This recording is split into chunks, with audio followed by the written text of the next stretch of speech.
പാർട്ടിയിൽ നിന്ന് പുറത്തുപോയ യുവനേതാവ് മനു തോമസുമായുണ്ടായ ഏറ്റുമുട്ടലിനെ തുടർന്ന് സംസ്ഥാന കമ്മിറ്റി അംഗം പി ജയരാജനോട് CPM വിശദീകരണം തേടിയിരിക്കുകയാണ്. മനുവുമായുള്ള വിഷയം വഷളാക്കിയത് പി ജയരാജനാണെന്ന വിലയിരുത്തലിന്റെ അടിസ്ഥാനത്തിലാണ് സംസ്ഥാന സെക്രട്ടേറിയറ്റിന്റെ ഇപ്പോഴത്തെ ഈ തീരുമാനം. മനു പുറത്തുപോകുന്നതുമായി ബന്ധപ്പെട്ടുണ്ടായ വിവാദത്തിൽ ജയരാജന്റെ പ്രതികരണം പ്രകോപനപരമായിരുന്നെന്നാണ് സെക്രട്ടേറിയറ്റിന്റെ നിഗമനം. വാട്സാപ്പിലും ഫേസ്ബുക്കിലും ഒക്കെ സ്റ്റാറ്റസ് അപ്ഡേറ്റ് ചെയ്യാറുണ്ടല്ലോ. HIV സ്റ്റാറ്റസോ? HIV പിടിപെടാനുള്ള സാഹചര്യങ്ങളിൽ കൂടി അറിഞ്ഞോ അറിയാതെയോ കടന്നു പോയിട്ടുണ്ടാവാം. എന്തു തന്നെയായാലും മുൻകൂട്ടി പരിശോധിച്ച് HIV സ്റ്റാറ്റസ് അറിയൂ. സൗജന്യ HIV പരിശോധനയും കൗൺസിലിങ്ങും ആരോഗ്യ കേന്ദ്രങ്ങളിൽ പ്രവർത്തിക്കുന്ന ICTC അഥവാ ജ്യോതിസ് കേന്ദ്രങ്ങളെ സമീപിക്കുക. നിങ്ങളുടെ സ്റ്റാറ്റസ് എന്തായാലും വിവരങ്ങൾ രഹസ്യമായി സൂക്ഷിക്കുന്നതായിരിക്കും. നേരത്തെ കണ്ണൂർ ജില്ലാ സെക്രട്ടേറിയറ്റും ഇതേ വിലയിരുത്തൽ നടത്തിയിരുന്നു. ജയരാജൻ സംസ്ഥാന കമ്മിറ്റി അംഗമായിരുന്നതിനാൽ ഇത് സംബന്ധിച്ച് റിപ്പോർട്ട് സംസ്ഥാന നേതൃത്വത്തിന് നൽകിയിരുന്നതാണ്. തുടർന്നാണ് വിശദീകരണം ചോദിക്കാനായി സെക്രട്ടേറിയറ്റ് തീരുമാനിച്ചത്.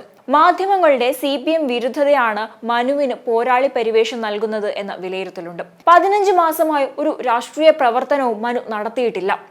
പാർട്ടി ജില്ലാ കമ്മിറ്റി അംഗമെന്ന നിലയിൽ വ്യാപാര സംരംഭങ്ങളിൽ നിന്ന് ഒഴിവാകാൻ മനുവിനോട് പാർട്ടി ആവശ്യപ്പെട്ടെങ്കിലും തയ്യാറായില്ലെന്നും ജയരാജൻ സമൂഹ മാധ്യമ കുറിപ്പിൽ വിമർശിക്കുകയുണ്ടായിരുന്നു.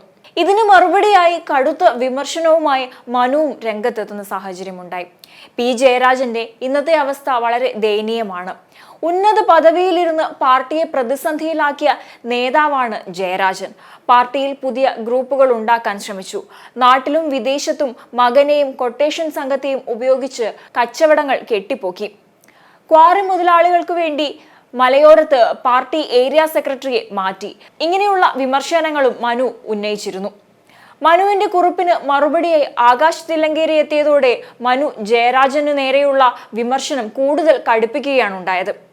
അതേസമയം സ്വർണ്ണക്കടത്ത് കൊട്ടേഷൻ സംഘങ്ങളുമായി CPMനും പ്രത്യേകിച്ച് പി ജയരാജനും ബന്ധമുണ്ടെന്ന CPM കണ്ണൂർ മുൻ ജില്ലാ കമ്മിറ്റി അംഗമായ മനു തോമസിന്റെ വെളിപ്പെടുത്തലിലൂടെ തകർന്നടിയുകയായിരുന്നു CPM. കണ്ണൂർ ജില്ലാ സെക്രട്ടറി ആയിരിക്കെ പി ജയരാജൻ സ്വർണ്ണക്കടത്ത് സംഘത്തിന്റെ സംരക്ഷകനായിരുന്നുവെന്നായിരുന്നു മനു തോമസ് തുറന്നടിച്ചത്. ആകാശ് തില്ലങ്കേരിയും അർജുൻ ആയങ്കിയും നടത്തുന്ന സ്വർണം പൊട്ടിക്കലിന്റെ കോർഡിനേറ്ററായി പ്രവർത്തിക്കുന്നത് ജയരാജന്റെ മകനായ ജയൻ രാജാണെന്ന ആരോപണവും വെളിപ്പെടുത്തിയിരുന്നു. പാർട്ടിയിൽ ഗ്രൂപ്പ് ഉണ്ടാക്കാൻ പി ജയരാജൻ ചർച്ച നടത്തിയെന്നും മകനെയും കൊട്ടേഷൻകാരെയും ഉപയോഗിച്ച് വിദേശത്തുൾപ്പെടെ ജയരാജൻ കച്ചവടങ്ങൾ നടത്തിയെന്നും മനു തോമസ് ആരോപണം ഉന്നയിച്ചിരുന്നു. സ്വർണ്ണക്കടത്ത് സൈബർ കൊട്ടേഷൻ സംഘങ്ങളായ ആകാശ് തില്ലങ്കേരിയെയും അർജുൻ ആയങ്കിമാരെയും കാറിൽ കയറ്റിക്കൊണ്ടുപോയി നടന്ന് സംരക്ഷിച്ചതും വൻ വൃക്ഷങ്ങളായി വളർത്തിയതും പി ജയരാജനാണെന്നും മനു തോമസ് തുറന്നടിച്ചിരുന്നു. പോരാളി ഷാജി, റെഡ് ആർമി, ചെങ്കതിർ, ചെങ്കോട്ട തുടങ്ങിയ ഇടതനുകൂല സൈബർ സോഷ്യൽ മീഡിയ ഗ്രൂപ്പുകൾ കോർഡിനേറ്റ് ചെയ്യുന്നത് പി ജയരാജന്റെ മകനാണെന്നായിരുന്നു മനു തോമസിന്റെ ആരോപണം. എന്നാൽ കഴിഞ്ഞ ദിവസങ്ങളിൽ പി ജയരാജൻ ഈ ആരോപണം നിഷേധിച്ചുകൊണ്ട് രംഗത്ത് വന്നിരുന്നു. തനിക്ക് ഈ സൈബർ ഗ്രൂപ്പുകളുമായി യാതൊരു ബന്ധമില്ലെന്നായിരുന്നു ജയരാജൻ പറഞ്ഞത്. അതേസമയം പാർട്ടിയിലെ സൈബർ കൊട്ടേഷൻ സംഘങ്ങളാണ് പാർട്ടി നടത്തുന്ന എല്ലാ പ്രവർത്തനങ്ങൾക്കും നേതൃത്വം നൽകുന്നതെന്നും മനു തോമസിന്റെ വെളിപ്പെടുത്തലുണ്ടായിരുന്നു.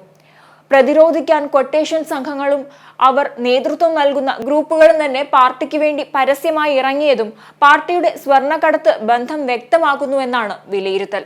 മനു തോമസിന്റെ വെളിപ്പെടുത്തലുകളും പാർട്ടിയുടെ ഒരു ജില്ലാ കമ്മിറ്റി അംഗത്തെ പുറത്താക്കിയതുമായി ബന്ധപ്പെട്ട് ഉയർന്നിരിക്കുന്ന വിവാദങ്ങളും പ്രതിരോധിക്കാനാവാതെ നേതൃത്വം ഉഴറുകയായിരുന്നു.